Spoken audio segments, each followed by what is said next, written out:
오늘 주일 예배의 자리로 나오신 여러분을 주님의 이름으로 환영하고 축복합니다.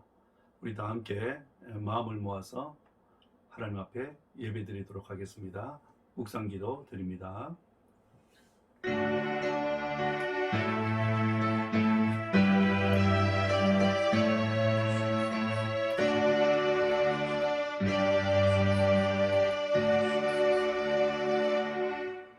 여호와는 나의 빛이요 나의 구원이시니 내가 누구를 무서워 두려워하리요.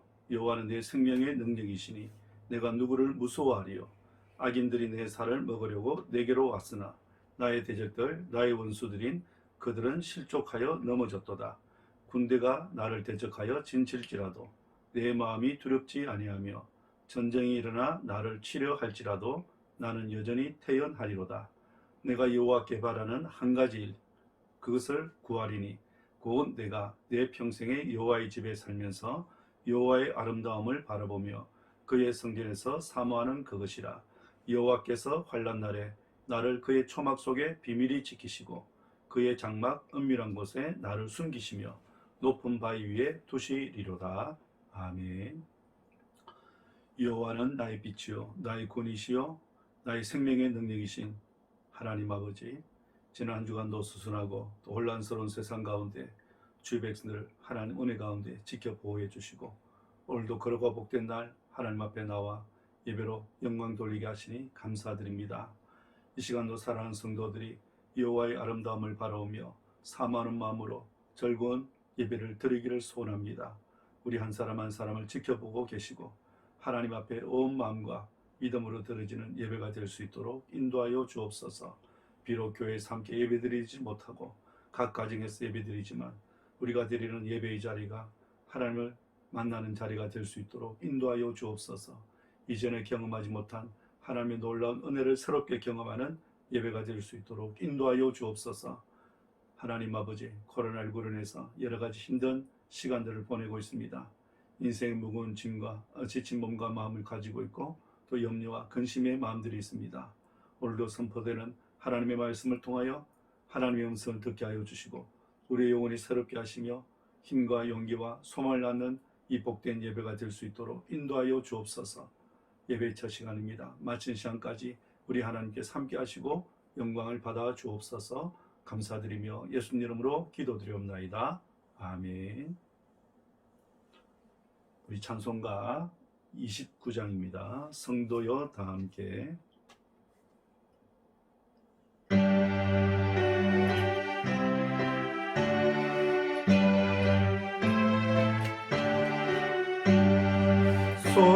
성도여 다 함께 할렐루야 아멘. 주 찬양하여라 할렐루야 아멘. 주 보좌 앞에서 택하신 은혜를 다 찬송하여라 할렐루야 아멘. 만물을 열어라 할렐루야 아멘. 온 하늘 울려라 할렐루야 아멘. 인도자 되시며 친구가 되신 주 그 사랑 끝없다 할렐루야 아멘. 주 찬양하여라 할렐루야 아멘. 찬양은 끝없다 할렐루야 아멘. 거룩한 집에서 순종길이며 늘 찬송 부르자 할렐루야 아멘. 다 함께 사도신경을 신앙으로 고백드리겠습니다. 전능하사 천지를 만드신 하나님 아버지를 내가 믿사오며 그 외아들 우리 주 예수 그리스도를 믿사오니 이는 성령으로 잉태하사 동정녀 마리아에게 나시고 본디오 빌라도에게 고난을 받으사 십자가에 못 박혀 죽으시고 장사한 지 사흘 만에 죽은 자 가운데서 다시 살아나시며 하늘에 오르사 전능하신 하나님 우편에 앉아 계시다가 저리로서 산자와 죽은 자를 심판하러 오시리라. 성령을 믿사오며 거룩한 공예와 성도가 서로 교통하는 것과 죄를 사하여 주시는 것과 몸이 다시 사는 것과 영원히 사는 것을 믿사옵나이다. 아멘. 찬송가 446장입니다.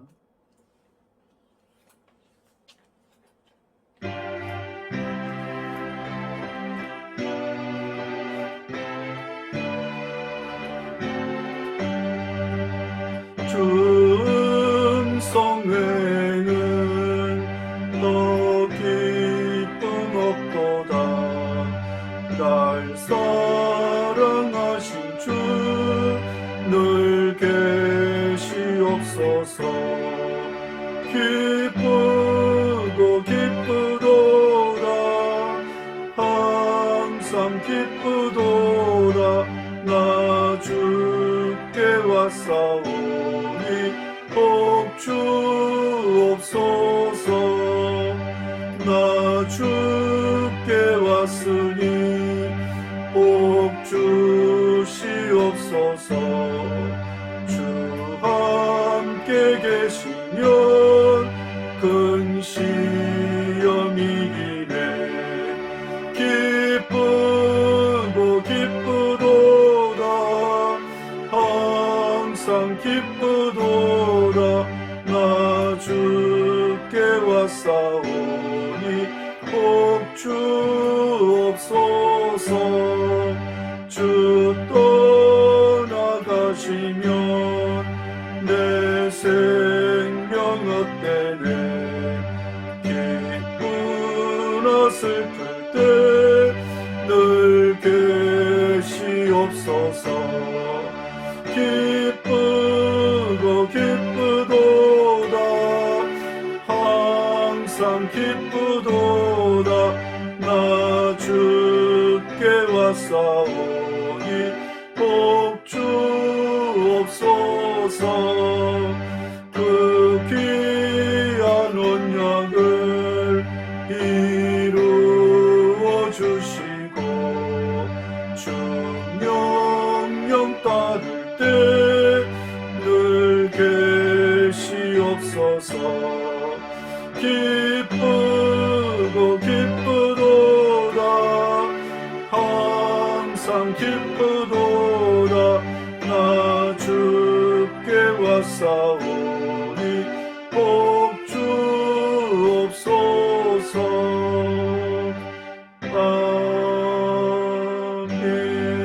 아멘. 우리 시간 예배를 위해서 강창호 장로님께서 기도하시겠습니다. 기도하겠습니다.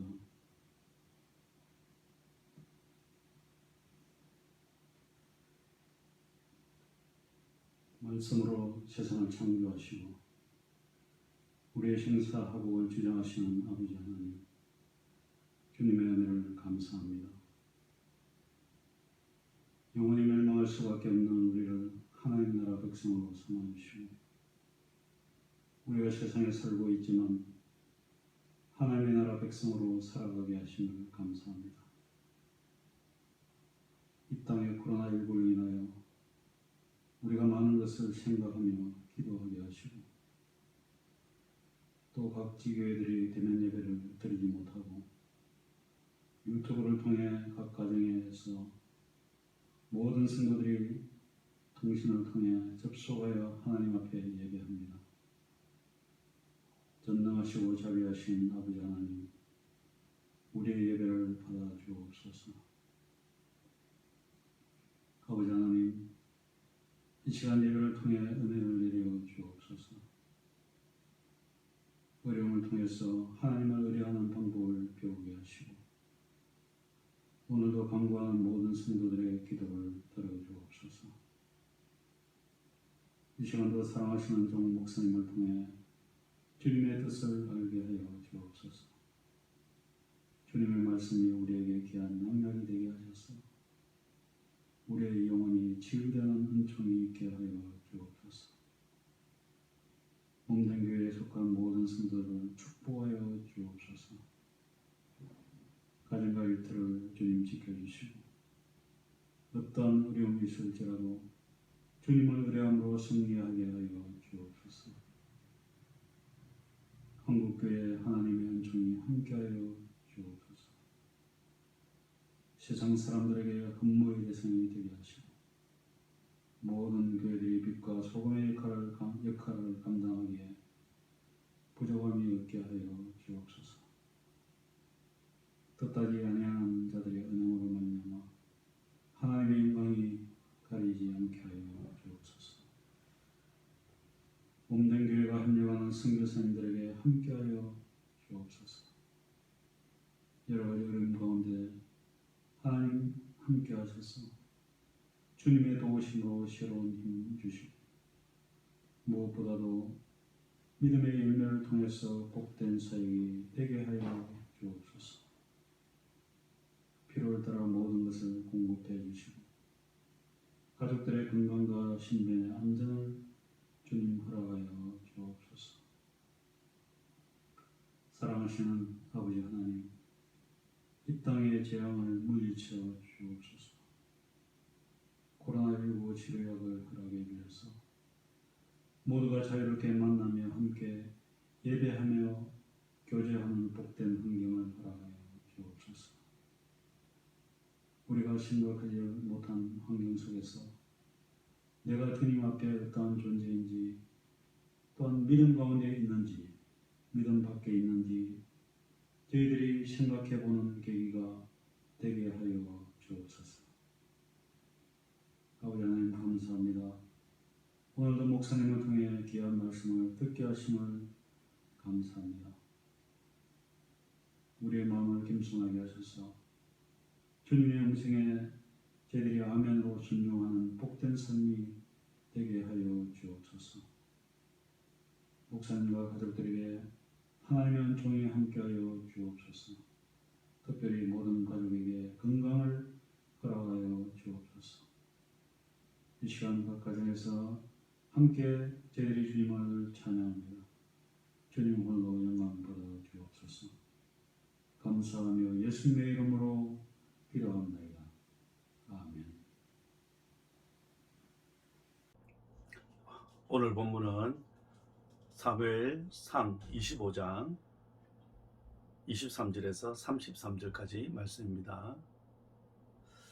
구약성경 452쪽 되겠습니다.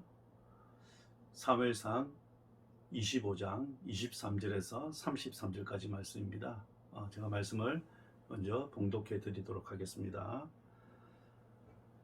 아비가일이 다윗을 보고 급히 나귀에서 내려 다윗 앞에 엎드려 그의 얼굴을 땅에 대니라. 그가 다윗의 발에 엎드려 이르되 내 주여 원하건대 이 제약을 나 곧 내게로 돌리시고 여종에게 주의 귀에 말하게 하시고 이 여종의 말을 들으소서. 원하옵나니 내 주는 이 불량한 사람 나발을 개의치 마옵소서. 그의 이름이 그에게 적당하니 그의 이름이 나발이라. 그는 미련한 자니이다. 여종은 내 주께서 보내신 소년들을 보지 못하였나이다. 내 주여 여호와께서 살아계심을 두고 맹세하노니 내 주도 살아계시거니와 내 주의 손으로 피를 흘려 친히 보복하시는 일을 여호와께서 막으셨으니 내 주의 원수들과 내 주를 해하려 하는 자들은 나발과 같이 되기를 원하나이다. 여종이 내 주께 가져온 이 예물을 내 주를 따르는 이 소년들에게 주게 하시고 주의 여종의 허물을 용서하여 주옵소서. 여호와께서 반드시 내 주를 위하여 든든한 집을 세우시리니 이는 내 주께서 여호와의 싸움을 싸우심이요 내 주의 일생에 내 주에게서 악한 일을 찾을 수 없음이니이다. 사람이 일어나서 내 주를 쫓아 내 주의 생명을 찾을지라도 내 주의 생명은 내 주의 하나님 여호와와 함께 생명사계 속에 쌓였을 것이요 내 주의 원수들의 생명은 물매로 던지듯 여호와께서 그것을 던지시리이다. 여호와께서 내 주에 대하여 하신 말씀대로 모든 선을 내게 주사 내 주에게 행하사 내 주를 이스라엘의 지도자로 세우실 때에 내 주께서 무죄한 피를 흘리셨다든지 내 주께서 친히 보복하셨다든지 함으로 말미암아 슬퍼하실 것도 없고 내 주의 마음에 걸리실 것도 없으시리니 다만 여호와께서 내 주를 후대하실 때에 원하건대 내 주의 여종을 생각하소서 하니라. 다윗이 아비가일에게 이르되 오늘 너를 보내어 나를 영접하게 하신 이스라엘의 하나님 여호와를 찬송할지로다. 또 내 지혜를 칭찬할지며 또 내게 복이 있을지로다. 오늘 내가 피를 흘릴 것과 친히 복수하는 것을 네가 막았느니라. 아멘. 저는 1989년부터 교육전도사를 시작해서 1995년도에 목사 안수를 받았습니다. 목사 안수 받고 난 이후에 지금 25년의 세월을 흐르면서 주일날 교회에서 단 한 번도 예배를 드리지 못한 일이 없었습니다. 제가 이전에 교회를 사임하고 1년 2개월 동안 쉴 때도 주일날은 교회 가서 가족들이 함께 예배를 드렸습니다. 주일날 교회에서 이렇게 예배를 드리지 못한 것이 난생 처음이지 않는가 생각합니다. 코로나19로 인해서 본의 아니게 교회에서 예배를 드리지 못하고 가정에서 주일 예배 영상을 녹화해서 이렇게 올리게 되었습니다. 이 영상을 보시면서 또 무슨 내용인지 잘 모르시는 분들은 또다시 설명할 수 없어서 궁금하신 분들은 지난 금요일 유튜브 영상을 보시면 알 수가 있을 겁니다.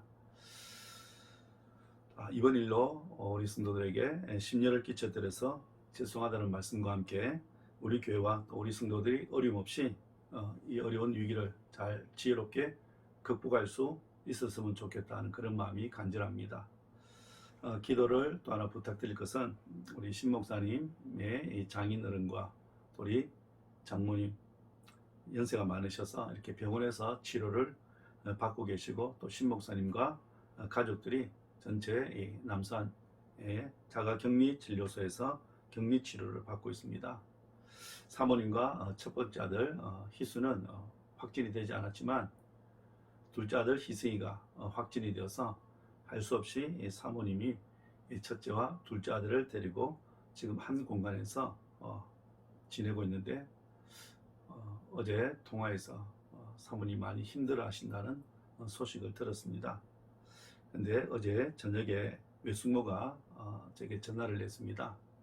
둘째 희승이가 갑자기 열이 올라서 급히 보람의 병원으로 이렇게 목사님과 함께 이송했다는 이야기를 들었습니다.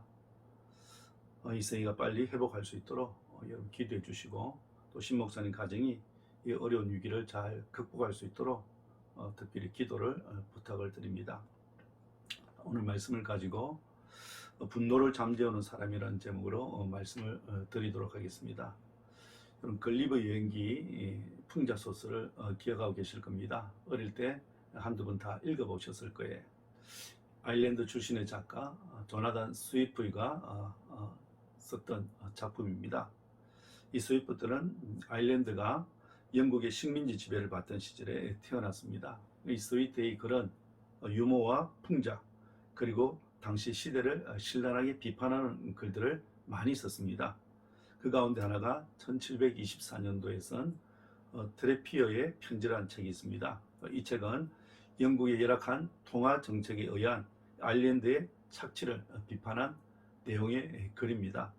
이 당시 영국은 아일랜드에 동전이 부족하다는 사실을 알고 런던의 한 상인에게 아일랜드에 동전을 공급하는 동전 주조권을 이렇게 맡기게 됩니다. 일명 동전을 만들 수 있는 그런 전적인 권한을 부여해 준 거예요. 근데 그 동전이 풀이나 청동으로 만들어진 참 가치가 없는 그런 것들로 만들었다고 합니다. 그것 때문에 이 아일랜드의 이 국민들의 원성과 불만이 굉장했다고 합니다. 자, 이 모습을 보고 이 스위프트가 영국 정부를 신랄하게 비판하는 것을 써서 신문사에 3번이나 이렇게 투고를 했습니다. 그런데 자신의 본명으로 투구하게 되면 해를 당할 것을 두려워한 나머지 드레피트라는 가명을 써서 이렇게 투고를 했습니다. 그러자 영국 정부는 그렇지 않아도 아일랜드 국민들의 원성도 감당하기 힘든 판에 이 신문에 3번씩이나 영국을 비난하는 글을 게재하게 되자 그 글을 쓴 트레피어를 이렇게 잡아들이기로 했습니다. 근데 그 글이 가명으로 쓴 글이기 때문에 쉽게 이 글을 투고한 사람들을 잡을 수가 없었습니다. 결국 영국 정부는 300파운드의 현상금까지 걸게 되고 이 트레피어라고 하는 가명으로 신문을 투고한 사람을 찾아내려고 했습니다. 하지만 스위프트는 별로 신경을 크게 쓰지 않았습니다. 트레피어라는 이 가명으로 글을 투고한 사람이 자신이라는 것을 아는 사람은 단 2명밖에 없었기 때문에 그렇습니다. 한 사람은 자신이고 또 한 사람은 자신의 글을 이렇게 깨끗하게 옮겨준 그의 집사였습니다. 그런데 문제가 생겼어요. 어느 날 이스피드 집에서 일하는 이 집사가 그만 귀한 도자기를 이렇게 깨뜨리는 실수를 하고 말았습니다. 이 도자기는 자기 집안의 갑옷처럼 여겨지는 것이었기 때문에 이 스위프트가 화를 참지 못하고 그만 그 집사를 화를 내면서 쫓아내 버리고 말았습니다. 집사를 쫓아내고 난 이후에 화가 어느 정도 가라앉자 그의 마음에 두려움이 찾아오기 시작합니다. 왜 두려움이 찾아왔을까요? 그 쫓겨난 집사가 복수하기 위해서 트레프트라고 하는 가명으로 신문에 투고한 사람이 스위프트라고 이렇게 영국 정부에 신고할 것만 같았기 때문에 두려움이 찾아온 거예요. 몇 날 며칠을 긴장과 근심 속에 밤잠을 설치면서 지내게 됩니다. 근데 시간이 지나도 영국 경찰이 자기 집으로 찾아오지 않았습니다. 결국 시간이 흘러서 현상수배의 이 기간이 끝나고 말았습니다. 그 이후에 이 스위프트가 그 집사를 찾아내어서 자기의 집보다 훨씬 더 좋은 집에서 일할 수 있도록 소개를 해 주었습니다. 그러면서 이 스위프트가 자기의 집사에게 왜 자신을 고발하지 않았냐고 그렇게 물었습니다. 그때 그 집사가 이 스위프트에게 이런 이야기를 합니다. 제가 주인님을 고발하면 엄청난 보상금을 받을 수도 있었습니다. 그리고 솔직히 말씀드리면 주인님에게 화가 나기도 했습니다.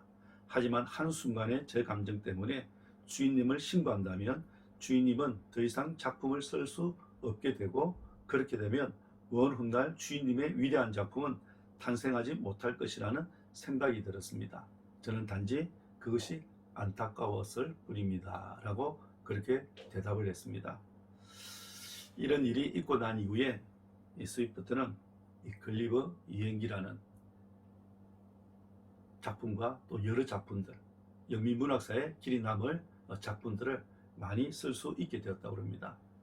이 스위프트는 한순간의 분노 때문에 인생의 큰 위기를 만날 뻔했습니다. 만일 그의 집사가 글 쓰는 재주를 인정해주는 그런 넓은 마음을 갖지 않았다고 한다면 영국 정부에 의해서 체포되었을 겁니다. 어쩌면 글리버 여행기와 같은 그런 위대한 작품은 나올 수 없었을 겁니다. 사실 우리 인간의 성품에는 이 분노, 화라는 성품이 있습니다. 이 성품은 평상시에는 잘 드러나지 않는데 자신에게 어려움을 겪거나 또 손해가 발생되거나 그리고 억울한 일을 당하게 되면 자기도 모르게 이렇게 분노, 화가 드러나게 되어 있습니다. 그래서 어떤 의미에서 보면 이 분노는 우리의 삶에서 떨쳐버릴 수 없는 그런 감정 가운데 하나라고 할 수 있어요. 특별히 오늘과 같이 삶이 위축되고 또 불확실성이 강한 시대에는 더욱더 분노의 감정이 우리 내면에서 강하게 일어나게 됩니다.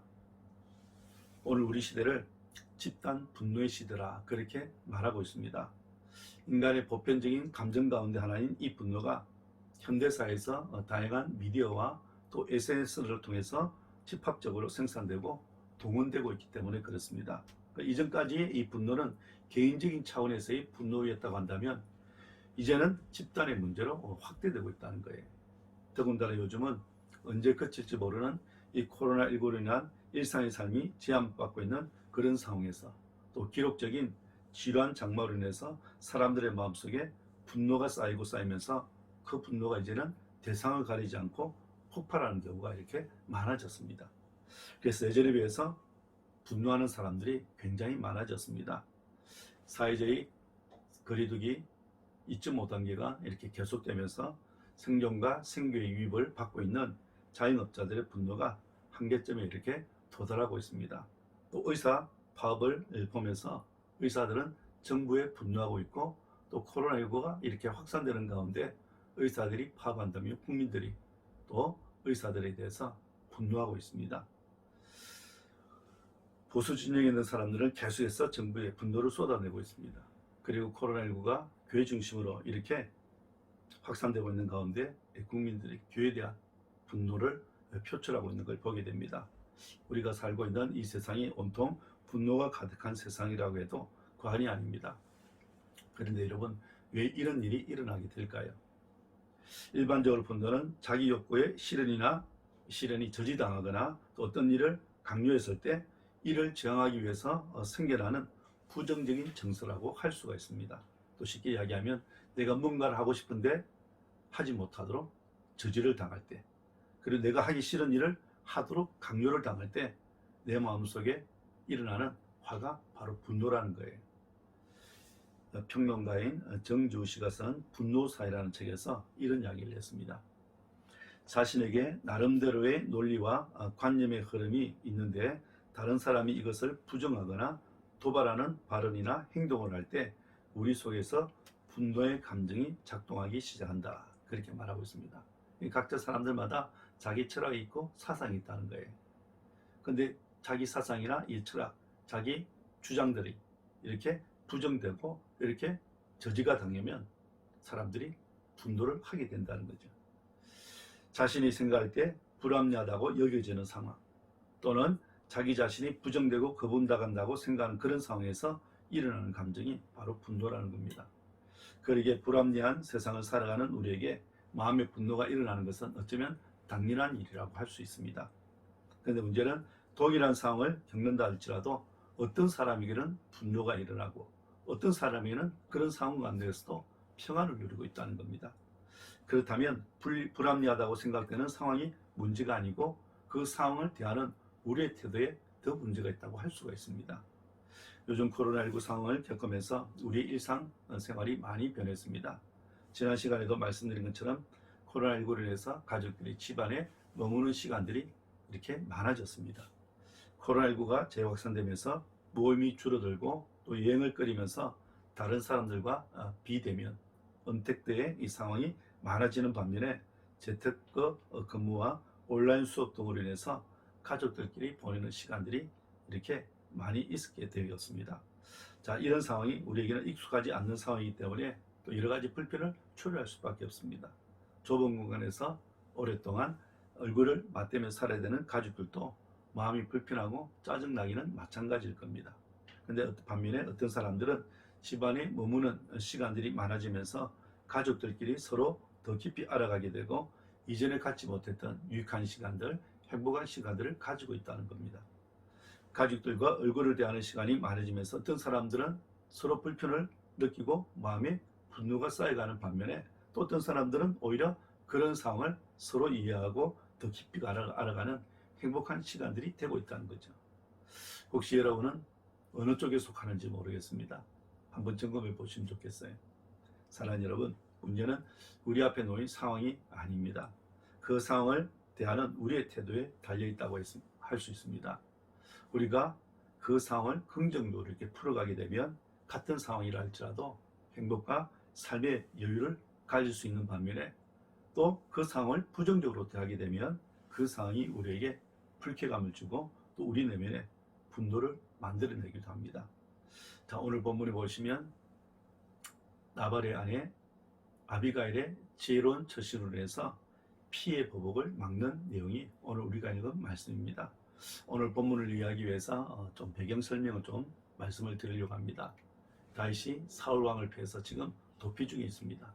다윗 혼자만 도피하고 있는 것이 아니고 다윗의 부하 600명과 함께 이렇게 도피 생활을 하고 있습니다.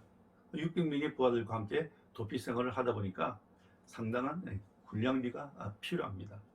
그래서 도피 지역에 목축하는 사람들을 보호해주면서 그들의 도움을 받아서 이렇게 살아갈 수밖에 없는 거예요. 특히 다윗의 도피 지역의 사람들은 자동적으로 또 다윗의 이 부하들이 지켜주는 덕을 톡톡히 보고 있었습니다. 그 중에 한 사람이 누구였냐면 나발이었습니다. 그 다윗의 덕분 때문에 나발은 자기의 많은 소유를 강도와 도둑들로부터 안전하게 지킬 수가 있었습니다. 근데 어느 날 다윗은 자기와 함께 있는 사람들의 생계가 너무 힘들어지자 재산이 많은 나발에게 도움을 요청했는데 이 나발이 다윗의 요청을 단번에 거절하고 말았습니다. 뿐만 아닙니다. 다윗을 근다리로 이렇게 불량배로 그렇게 취급하며 내쫓아 버립니다. 이 일로 인해서 다윗이 분노하게 돼요. 왜 다윗이 분노하게 되느냐면 단순히 자신을 떠돌이 근달이나 불량배로 했기 때문이 아니었습니다. 나발이 은혜를 모르는 배은망덕한 사람이었기 때문에 그래요. 다윗이 나발에게 도움을 요청한 데는 그만한 이유가 있습니다. 오늘 본문 사무엘상 25장 7절을 보시면 이렇게 말합니다. 내게 양털 깎는 자들이 있다함을 이제 내가 들었노라. 내 목자들이 우리와 함께 있었으나 우리가 그들을 해하지 아니하였고 그들이 갈멜에 있는 동안에 그들의 것을 하나도 잃지 아니하였나니 그렇게 말하고 있습니다. 자, 이 말은 한마디로 나발의 재산, 소유를 도둑맞지 않도록 도와주고 지켜주었다고 하는 말이에요. 나발의 소유인 양을 상하지 않도록 했고 하나도 잃지 않도록 도와주었다는 겁니다. 목자들이 양을 지키고 있는 동안에 다윗의 군사들로 하여금 함께 지키겠습니다. 그런데 어려움을 당해서 나발에게 도움을 요청했는데 나발은 그 은혜를 갚지를 못했습니다. 만약에 도움을 줄 수 있다면 그냥 정중하게 거절하게 되는데 다윗에게 수치와 모욕을 주었던 거예요. 사무엘상 25장 10절 11절 말씀입니다. 제가 읽어보겠습니다. 나발이 다윗의 사환들에게 대답하여 이르되 다윗은 누구며 이새의 아들은 누구냐? 요즘에 각기 주인에게서 억지로 떠나는 종들이 많도다. 내가 어찌 내 떡과 물과 내 양털 깎는 자를 위하여 잡은 고기를 가져다가 어디서 왔는지도 알지 못하는 자들에게 주겠느냐 한지라. 자, 이 말씀 보면 다윗은 누구며 이새의 아들은 누구냐? 이 말은 완전히 다윗을 무시하는 말입니다. 여러분, 거인 골리앗을 물리쳤던 이 다윗은 온 이스라엘 백성들이 다 알고 있는데 다윗이 누군지 모른다. 이 말은 말도 되지 않는 말이에요. 그리고 다윗을 통해서 자신의 가족과 재산이 보호받고 나서 다윗이 도대체 누구냐고 지금 말하고 있는 거예요. 오히려 다윗을 주인에게서 탈출한 종들을 모아서 몰고 다니는 불량배의 우두머리나 남의 재산이나 탐하는 그런 악한 사람으로 몰아세우고 다윗을 깡패두부로 그렇게 취급합니다. 사실 나발이 다윗에게 이러한 모욕을 주어서는 안 됩니다. 나발의 종들도 이런 사실을 알고 있었어요. 다윗이 나발에게 어떻게 했는지 나발의 종들이 나발의 아내인 아비가일에게 어떻게 말하고 있냐면 15절 16절입니다. 15절 16절 제가 읽어보겠습니다. 우리가 들에서 그들과 상종할 동안에 그 사람들이 우리를 매우 선대하였으므로 우리가 다치거나 잃은 것이 없었으니 우리가 양을 지키는 동안에 그들이 우리와 함께 있어 밤낮 우리에게 담이 되었습니다. 자, 자신의 주인 나발의 양이 다치거나 잃은 것이 없도록 매우 선대해 주었다고 말하고 있습니다. 목자들이 양을 지키고 있는 동안에 다윗의 부하들이 밤낮 담이 되어 주었다고 이야기하고 있어요. 여기 담이 되어 주었다는 말은 든든한 성벽이 되어서 지켜주었다는 그런 이야기입니다. 그렇게 나발의 가축을 돌봐주고 지켜주었음에도 불구하고 이 나발이 다윗에게 모욕감을 주었다고 말하고 있는 거예요. 나발은 다윗에게 은혜를 입은 것은 다 잊어버리고 오히려 다윗에게 견딜 수 없는 모욕감 그리고 자존심에 큰 상처를 주고 말았습니다. 나발이 얼마나 배은망덕한 인간인지를 보여주고 있는 거예요. 자, 이런 모든 사실을 다윗이 알게 되었습니다. 그러자 다윗은 나발에게 분노합니다. 오늘 사무엘상 25장 12절 13절입니다. 이에 다윗의 소년들이 돌아서 자기 길로 행하여 돌아와 이 모든 말을 그에게 전하며 다윗이 자기 사람들에게 이르되 너희는 각기 칼을 차라 하니 각기 칼을 차매 다윗도 자기 칼을 차고 400명 가량은 데리고 올라가고 200명은 소유물 곁에 있게 하니라. 이 말씀을 보면 다윗이 머리끝까지 화가 났던 것 같아요. 나발과 그의 사람들을 다 죽이려고 합니다. 여기 보면 다윗도 우리와 똑같은 성정을 가진 사람임을 보게 됩니다. 사울 왕을 죽일 수 있는 두 분의 기회가 있었지만 하나님 말씀으로 자기의 감정을 잘 추스렸던, 그리고 사울 왕을 죽이지 않았던 이 다윗이 자기를 모욕하는 나발을 지금 죽이려고 하고 있는 거예요. 다윗이 얼마나 크게 분노했는지를 알 수 있습니다. 자, 우리가 다른 것은 잘 참아도 자존심을 건드리면 잘 못 참잖아요. 지금 다윗이 지금 그런 모습입니다. 그래서 우리가 말을 참 조심해야 됩니다. 그대로 만약에 다윗이 400명의 이 부하들을 데리고 가서 나발을 죽이고 그의 가족들을 다 죽였다면 이스라엘 왕이 될 수 있었을까요? 될 수 없었을 거예요. 사람을 죽인 사람이 어떻게 한나라의 왕이 될 수 있겠습니까? 왕으로서 나라를 통치하다 보면 화나는 일이 한두 번 있겠어요. 화가 난다고 해서 그때마다 사람들을 죽이겠습니까? 근데 여러분, 하나님께서 얼마나 다윗을 사랑하시는지 다윗이 그런 끔찍한 죄를 범하지 않도록 간섭하고 있는 걸 보게 됩니다.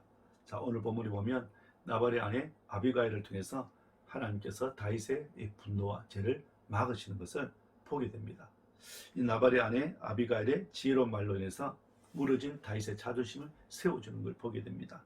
남편 나발은 도움을 요청하는 다윗을 불량배 두목이나 남의 재산을 탐하는 그런 악한 사람으로 몰아세웠습니다. 그래서 다윗의 자존심에 큰 상처를 주었습니다. 하지만 나발의 아내 아비가일은 자신의 남편 나발이 잘못했다는 사실을 알고는 다윗 앞에 철저하게 자세를 낮추고 다윗을 향해서 내 주라고 부르면서 무너진 다윗의 자존심을 세워주는 걸 보게 됩니다. 자, 24절 말씀 볼까요?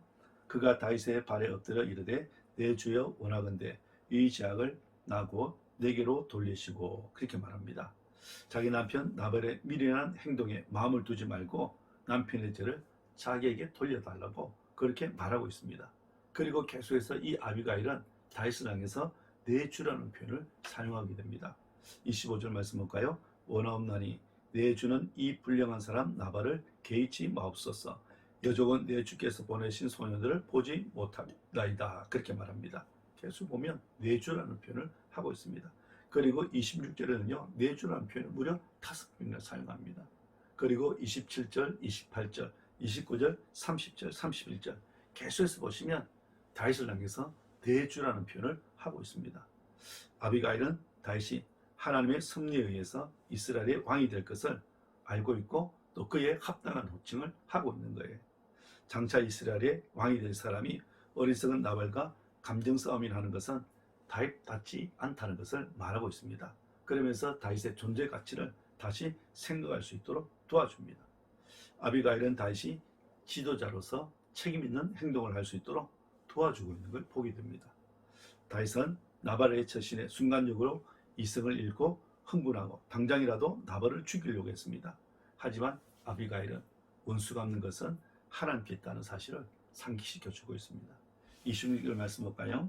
내 주여 여호와께서 살아계심을 두고 맹세하노니 내 주도 살아계시거니와 내 주의 손으로 피를 흘려 친히 보복하시는 일을 여호와께서 막으셨으니 내 주의 원수들과 내 주를 헤아려 하는 자들은 나발과 같이 되기를 원하나이다. 나발과 같은 악한 사람은 하나님이 친히 심판하실 것이기에 다윗의 손에 피를 묻힐 필요가 없다는 겁니다. 뿐만 아닙니다. 다윗이 나발을 죽이게 될 경우에 나중에 왕이 되었을 때 큰, 요즘 말로 정치적인 부담이 될 수 있다는 사실을 알려줍니다. 30절, 31절 볼까요? 여호와께서 내 주에 대하여 하신 말씀대로 모든 선을 내 주에게 행하사 내 주를 이스라엘의 지도자로 세우실 때 내 주께서 무제한 피를 흘리셨다든지 내 주께서 친히 보복하셨다든지 함으로 말미암아 슬퍼하실 것도 없고 내 주의 마음에 걸리는 것도 없으시리니 다만 여호와께서 내 주를 후대하실 때 원하건대 내 주의 여종을 생각하소서 하니라. 다윗은 잠시 이성을 잃고 분별력 없이 행동한 자기의 이 모습에 부끄러움을 느끼게 됩니다. 그리고 자기의 손으로 무고한 피를 흘리지 않게 하신 하나님께 감사하고 찬양하는 걸 보게 돼요. 32절입니다. 다윗이 아비가일에게 이르되 오늘 너를 보내어 나를 영접하게 하신 이스라엘의 하나님 여호와를 찬송할지로다, 그렇게 말해요. 충동적으로 일어난 그 분노를 잠재우지 못하고 나발에게 복수해서 오히려 자기의 미래를 공경에 빠뜨릴 수 있던 있었던 그 어리석음에서 벗어날 수 있도록 또 도와준 아비가일을 또한 축복하게 됩니다. 33절 또 내 지혜를 칭찬할지며 또 내게 복이 있을지로다. 오늘 내가 피를 흘릴 것과 친히 복수하는 것을 네가 막았느니라. 자, 이 말씀 보면 다윗에게 있어서 아비가일은 얼마나 고마운 사람인지 모릅니다. 우리는 지혜로운 아비가일의 이 처신을 통해서 매우 중요한 삶의 교훈을 우리가 배울 수 있어야 됩니다. 첫 번째는 지혜롭고 좋은 말은 항상 좋은 결과를 가져온다는 사실입니다. 아비가일은 끊임없이 다윗을 높여주고 인정해주고 있습니다. 다윗을 향해서 계속해서 내주라고 호칭하면서 다윗이 장차 하나님의 섭리에서 이스라엘의 왕이 될 것을 인정해주고 있습니다. 사랑하는 여러분, 우리가 믿음의 사람들은 믿음의 언어를 우리가 사용할 수 있어야 됩니다. 항상 긍정적이고 축복하는 말을 해야 됩니다. 왜냐하면 믿음의 말은 사람을 살리는 역사가 있기 때문에 그렇습니다. 아비가일은 부정적인 단어를 썼습니다. 좋지 못한 말을 하고 말았습니다. 하지만 그의 아내 아비가일은 긍정적인 말을 합니다. 사람을 살리는 말을 하고 있다는 거지. 잠언 18장 21절을 보면 이렇게 말합니다. 죽고 사는 것이 혀의 힘에 달렸나니 혀를 쓰기 좋아하는 자는 혀의 열매를 먹으리라 그랬습니다. 죽고 사는 것이 혀의 힘, 말의 힘에 달려있다. 그렇게 말하고 있습니다. 이 말씀은 우리가 하는 말이 우리 운명을 결정짓는다는 그런 말입니다. 그래서 우리의 성공과 실패를 가늠하는 것, 행복과 불행을 가늠하는 것도 우리의 언어, 우리의 말이라고 할 수 있습니다. 우리가 하는 말 때문에 성공하기도 하고 우리가 하는 말 때문에 실패하기도 하고 우리가 하는 말로 인해서 행복하기도 하고 불행해지기도 한다는 거죠. 우리 인생에 있어서 말만큼 중요한 것이었기 때문에 우리의 언어 습관 참 중요합니다. 사랑하는 여러분, 복된 삶을 살기를 원하십니까? 그렇다면 말을 조심하시고 사람을 죽이는 말이 아니라 사람을 살리는 말을 할 수 있어야 됩니다. 긍정적인 언어, 칭찬하고 격려하는, 위로하는 그런 언어를 우리가 사용할 수 있어야 됩니다. 왜냐하면 우리가 말한 대로 그 일이 현실대로 이루어지기 때문에 그렇습니다. 만약 우리 중에 지금 실패와 절망의 자리에 놓여 있다면 먼저 우리의 언어, 말의 습관을 바꿔야 됩니다. 아이고 죽겠네, 짜증나네, 힘들어 죽겠다, 이런 말들은 우리가 삼가해야 됩니다. 그래서 나의 언어 습관을 바꿔야 돼요. 나는 할 수 있다. 나는 늘 하느님마다 실패한다고 말하지 않고 나는 이제 하느님마다 잘 될 거라고 말해야 됩니다. 나는 대기만성형이라고 그렇게 말할 수 있어야 됩니다. 미국의 작가 헤럴드 셔먼은 자기에 져서 바꿔볼 만한 인생이라는 책에서 이런 말을 했습니다. 불행을 당했음에도 불구하고 성공한 사람은 긍정적인 말을 통해서 운명을 좋은 방향으로 바꿨다. 그렇게 말했습니다. 다시 한번 말씀드리겠습니다. 불행을 당했음에도 불구하고 성공한 사람들은 긍정적인 말을 통해서 운명을 좋은 방향으로 바꿨다고 했어요. 여러분, 성공한 사람들이라고 해서 항상 좋은 일만 일어나는 것 아니잖아요. 때로는 인생에 큰 실패를 경험하기도 하고 때로는 큰 좌절감과 또 절망에 빠지기도 합니다. 하지만 살리는 말, 긍정적인 말을 통해서 실패와 좌절을 극복하게 되고 마침내 성공을 이루게 됩니다. 비록 상황은 좋지 않지만 앞으로 상황이 좋아질 것이다. 나는 반드시 성공한다. 라고 믿음의 말을 하면 그 믿음의 말을 하나님이 들으시고 그대로 응답해 주세요. 그건 제 이야기가 아니고 성경이 그렇게 말하고 있습니다. 민수기 14장 28절에 보면 이렇게 말합니다. 여호와의 말씀에 내 삶을 두고 맹세하노라. 너희 말이 내 귀에 들린 대로 내가 너희에게 행하리니. 그렇게 말씀합니다. 하나님은 우리가 말한 대로 행하시기 때문에 말을 잘 해야 되고 조심해야 됩니다. 항상 긍정적인 말, 좋은 말, 그죠? 희망적인 말로 해서 좋은 결과를 가져올 수 있도록 해야 된다는 겁니다. 그리고 아비가일의 지혜로운 처신을 통해서 두 번째로 배울 수 있는 것은 위급한 상황에서 지혜롭게 행동하게 되면 얼마든지 위기를 극복할 수 있다는 거예요.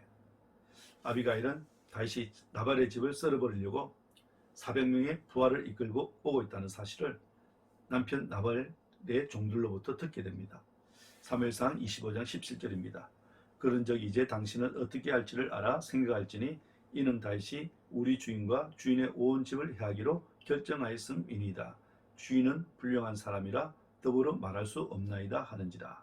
지금 남편이 죽게 되는 위급한 상황을 맞이하게 되었습니다. 그 위급한 상황에 대한 이야기를 듣고 아비가일이 어떻게 합니까? 18절 19절입니다. 아비가일이 급히 떡 200덩이와 포도주 2가죽 부대와 잡아서 요리한 양 5마리와 볶은 곡식 5세와 금포도 100송이와 무화과 뭉치 200개를 가져다가 나귀들에게 싣고 소년들에게 이르되 나를 앞서가라. 나는 너희 뒤에 가리라 하고 그의 남편 나발에게는 말하지 아니하니라. 자, 지금 다윗과 그의 부하들이 나발과 나발의 집을 쓸어버리기 위해서 지금 오고 있는 중입니다. 그 나발의 아내 아비가일이 자기 종들로부터 이런 사실을 알아듣고는 이제 실제적인 대안을 마련하고 있는 걸 보게 됩니다. 분노한 다윗을 누구뜨리기 위해서 음식을 정성껏 준비해서 다윗을 맞으러 갑니다. 이 아비가일이 얼마나 민첩하게 행동하는지 오늘 여기 보면 급히 음식을 준비했다고 말하고 있습니다. 그리고 나귀에 싣고 다윗에게 찾아가요. 물론 아비가일은 이러한 일을 남편에게 말하지 않았다고 이야기합니다. 남편은 완고한 사람이고 악한 행실의 사람이었기 때문에 아내 입장에서 보면 남편에게 말해봐야 좋을 것이 없는 거예요. 일단 위급한 불을 끄기 위해서 남편에게 말하지 않고 일단 행동을 옮기게 됩니다. 만약 여러분 아비가일이 하인의 말을 무시했더라면 자신의 남편인 나발과 그의 가족들은 다 죽었을 거예요. 그리고 다윗은 분노로 인해서 나발 위에 무고한 사람들을 죽이는 살인자가 되었을 겁니다. 지금 누구 때문에 이런 끔찍한 위기가 넘어가게 됐냐면 아비가일의 지혜로운 처신 때문입니다.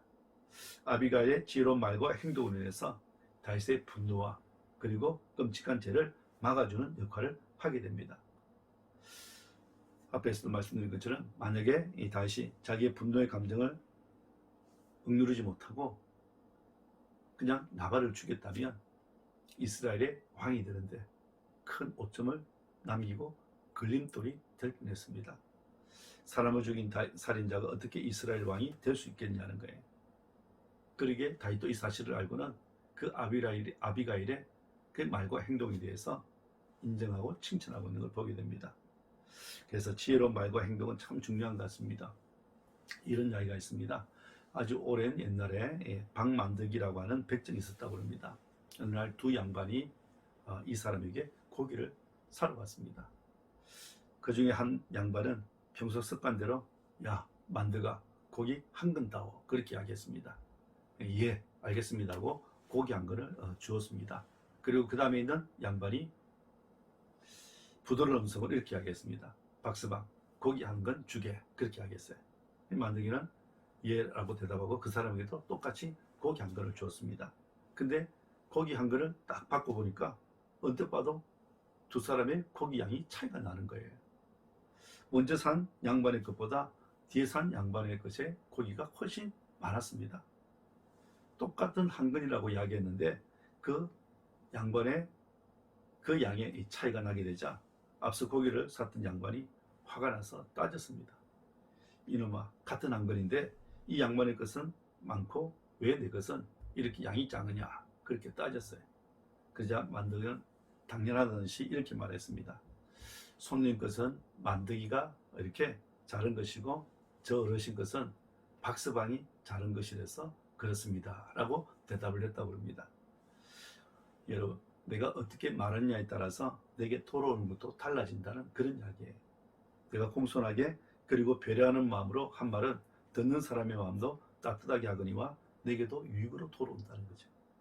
반대로 내가 누군가를 막대하고 업신여기는 마음으로 말하게 되면 듣는 사람도 기분이 언짢아집니다. 그러면 물론 나에게로 돌아오는 것도 좋지 못해요. 식당에 가서 음식을 주문하거나 반찬을 더 달라고 할 때도 친절하고 공손하게 이야기하게 되면 그 말을 듣는 사람이 기분이 좋아서 기쁘게 응답합니다. 하지만 내가 돈을 잃었으니까 내 권리를 주장한다는 듯이 함부로 말하게 되면 듣는 사람도 기분 나쁠 뿐만 아니라 나에게도 결코 유익이 되지 못합니다. 혹시 반찬에 침이라도 튀기고 카우치 올 줄 모르잖아요. 그래서 지혜롭게 말하고 행동하는 것이 얼마나 중요한지 모릅니다. 여러분 우리가 살다 보면 기쁠 때도 있지만 슬플 때도 또 괴로울 때도 있습니다. 몹시 화가 나고 또 도저히 참을 수 없을 때도 있습니다. 그럼에도 불구하고 우리가 기억해야 될 것은 화를 내서 해결되면 좋겠지만 화를 낸다고 해서 해결되는 일은 거의 없습니다.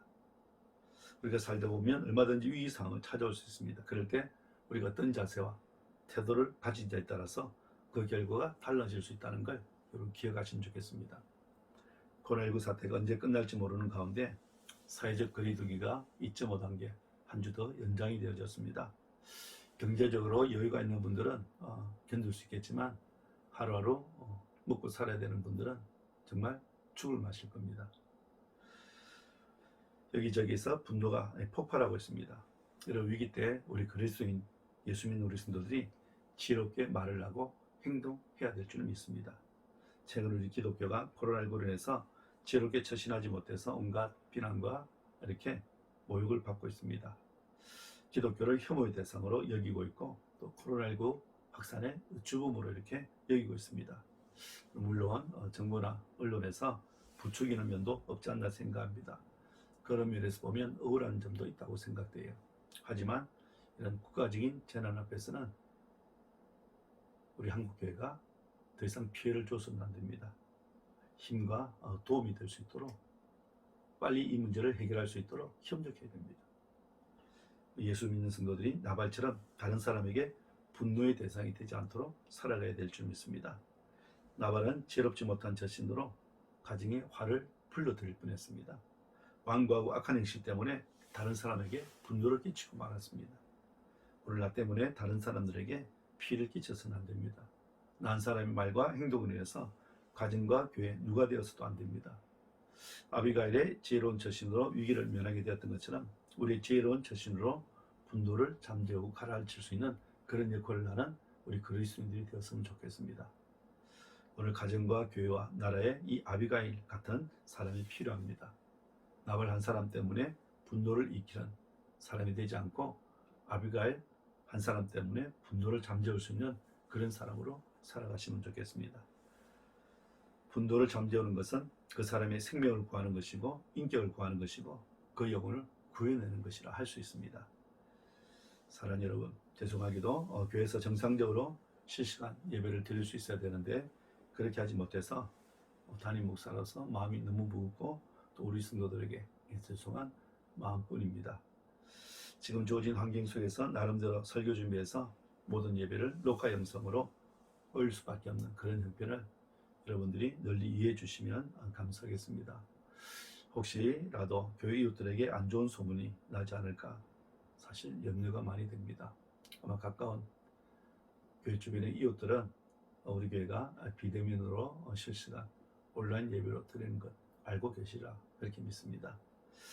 혹시 이런 기회를 타서 사단이 역사할 수 있을 만큼 여러분이 가정에서 이렇게 기도하실 때마다 우리 교회가 이런 어려운 위기 때 잘 극복할 수 있도록 좀 기도해 주시면 감사하겠습니다. 그리고 당부드리고 싶은 것은 이러한 때 우리 성도들이 지혜롭게 자신을 잘해서 시험에 들거나 또 신앙의 퇴보가 일어나지 않도록 각별히 신경을 써주시면 좋겠습니다.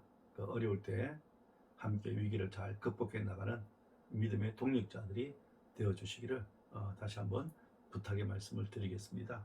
자, 오늘 말씀을 통해서 아비가일의 지혜로운 처신을 통해서 분노를 잠재울 뿐만 아니라 위기를 극복하는 그런 사람으로 우리가 살아가시고 그래서 분노하는 사람들의 마음이 이렇게 가라앉고 잠재우고 오히려 은혜와 축복의 자리로 나갈 수 있는 그런 역할을 해나가는 오늘 저와 여러분 되시기를 주님의 이름으로 축원합니다. 아멘. 기도하겠습니다. 사랑과 은혜가 풍성하신 하나님 아버지, 오늘도 말씀을 통해서 아비가일의 지혜로운 말과 행동을 통해서 다윗의 분노와 죄를 막아주는 모습을 보았습니다. 다윗이 자신의 분노한 감정 때문에 인생의 큰 오점을 남길 뻔했지만 아비가일의 지혜로운 말과 그 행동을 통해서 자기의 잘못을 인정하고 깨닫는 모습을 보았습니다. 하나님 아버지, 우리의 지혜로운 말과 행동이 어려움과 위기를 극복해 나가는 귀한 일에 쓰임받을 수 있도록 은혜를 베풀어 주옵소서. 특히 하나님, 우리 신 목사님 가정에 은혜 베풀어 주시고 또 어려운 위기가 전화위복의 교회가 될 수 있도록 인도하여 주옵소서. 지금 가족들이 자가격리 치료를 받고 있는 가운데 있습니다. 하루속히 건강이 회복될 수 있도록 인도하시고, 특히 우리 희성이 하루속 기억이 떨어지게 하시고 건강이 회복될 수 있도록 인도하여 주옵소서. 후유증 생기지 않도록 하나님의 주의 손길로 회복시켜 주시고 인도하여 주옵소서. 또 우리 사모님 위로해 주시고 희수와 희성에게도 주의 은혜와 돌보심이 있도록 인도하여 주옵소서. 또 내일부터 새로운 한 주간의 삶이 시작됩니다. 하나님 또 태풍이 올라온다고 합니다. 하나님 어려운 위기 가운데 주님께서 어려움 당하지 않도록 막아주시고 우리 성도들 하나님 주시는 놀라운 은혜와 평강 가운데 승리할 수 있도록 인도하여 주옵소서. 감사드리며 예수님 이름으로 기도드리옵나이다. 아멘. 교회 소식 알려드리겠습니다. 제가 당분간 10월까지 집에 자가격리 해야 해서 교회에서 예배를 인도하지 못하고 집에서 이렇게 예배를 인도함을 다시 한번 죄송하고 양해를 구합니다. 하루속히 또 신목사님 가정도 회복할 수 있도록 여러분이 많이 기도해 주시면 감사하겠습니다. 우리 지난 주일날 주일 예배 가정에서 드린 예배 사진을 이렇게 보내주셔서 지금 홈페이지에 올려놓았습니다. 올려놨으니까 한번 보시면 좋겠습니다. 우리 성경통도 제가 이렇게 이번에 3도까지 하고요. 우리 김정현 집사님이 2도까지 하셨는데 우리 주일날 이렇게 성경도 많이 읽는 시간 가족들과 함께 읽는 시간 가지시면 좋겠다는 생각이 듭니다. 교회 소식은 이상입니다.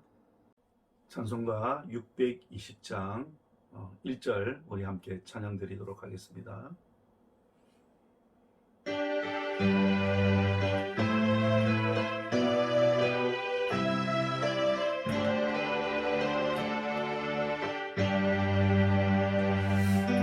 여기에 모인 우리 주의 은총 받은 자여라.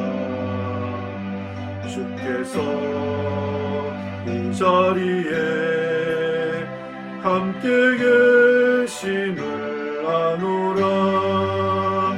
언제나 주님만을 찬양하며 따라가리니 시험을 당할 때도 함께 계심을 믿노라. 이 믿음 더욱 굳세라. 주가 지켜주신다. 어둠 밤에도 주의 밝은 빛 인도하여 주신다. 기도드리겠습니다. 지금은 우리에게 영원한 생명을 주신 예수 그리스도의 무한하신 은혜와 우리 하나님 아버지의 말로 닿을 수 없는 그 크신 사랑하심과 성령님의 감동하시고 교통하시고 위로하시고 함께 하시는 역사가 코로나19 사태 가운데 분노할 수밖에 없는 그런 환경 가운데서도 지혜로운 처신을 잘함으로 이 길을 기회로 만들어 가기를 원하는 우리 모든 성도들 머리머리 위에와 우리 성도들의 가정과 일터와 우리 자녀들 위해 또 우리 하늘의 교회 위에 지금부터 영원토록 함께 있을지어다. 아멘.